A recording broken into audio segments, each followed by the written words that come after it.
Bakit? Sino pa bang gagawa nito na may galit sa akin? Tingin mo gagawa ko para sirain yung mga pinaghirapan ko? Malay ko ba?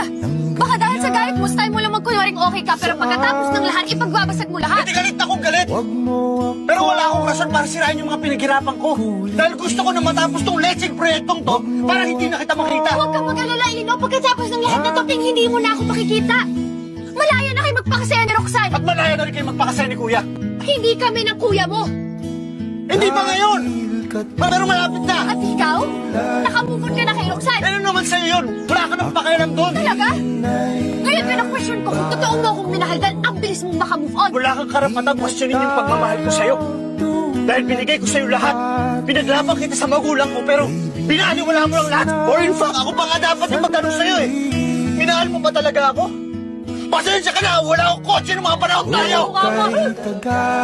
Ang kapal ng mukha mo, minahal kita! Minahal kita ng sobra-sobra! Kung ano man yung iniisip mo, hindi yan totoo!